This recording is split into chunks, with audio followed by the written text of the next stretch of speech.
Have you ever looked at those showroom-style glossy floors and thought, I could never do that myself? Think again. Today, I'll show you how to epoxy floors like a pro, even if you've never done it before, from surface prep, mixing, and pouring, to adding those eye-catching metallic pigments. I'll guide you step by step through the entire process. By the end, you'll be ready to transform any space, garage, basement, or living area, into a durable, professional-looking masterpiece.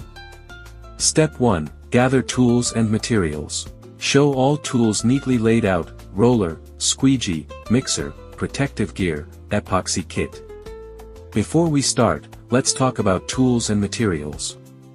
You'll need epoxy resin and hardener, designed for flooring. Measuring buckets. A drill with a mixing paddle. A squeegee or roller. Painter's tape and plastic sheeting. Protective gloves, respirator, and safety glasses. Safety first. Epoxy is strong stuff, so always work in a well-ventilated area and wear the right gear. Step 2. Surface preparation. Preparation is 80% of the job. Start by clearing the space completely. Then clean the floor thoroughly, remove any dirt, oil, or grease. If the epoxy doesn't bond to the concrete, the whole project will fail. Use painter's tape along walls and baseboards to protect edges. Vacuum the entire surface. Trust me, the more effort you put into prep, the more flawless your epoxy floor will turn out. Step 3. Repair and level.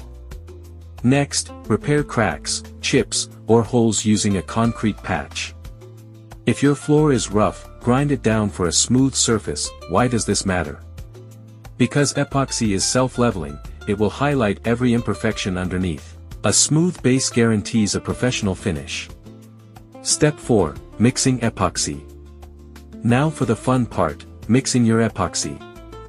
Pour the resin and hardener into a clean bucket in the exact ratio recommended. This is crucial. If your mix is off, the epoxy won't cure properly. Use a drill mixer at low speed. Mix slowly for 2 to 3 minutes, scraping the sides and bottom of the bucket.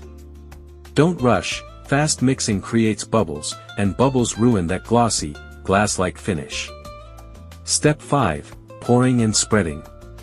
Once mixed, you've got limited working time, so move quickly. Start pouring the epoxy onto the floor in ribbons. Work in small sections, then spread evenly with a squeegee. After that, use a roller to smooth it out and remove any lines. Keep a wet edge and overlap slightly as you roll. This ensures a seamless, mirror-like finish. Step 6. Design effects. Want to add that wow factor? This is where design comes in.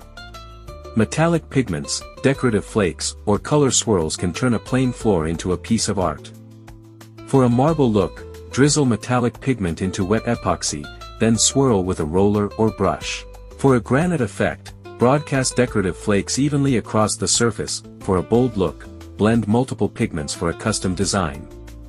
This step is optional, but it's what makes epoxy floors stand out from ordinary. Final result: what was once a dull concrete slab is now a glossy, durable, professional-grade epoxy floor. Strong enough for garages, beautiful enough for living rooms, and easy enough for anyone to do at home. And that's it. How to epoxy floors like a pro. If you found this guide helpful, hit like, subscribe, and turn on notifications for more DIY projects.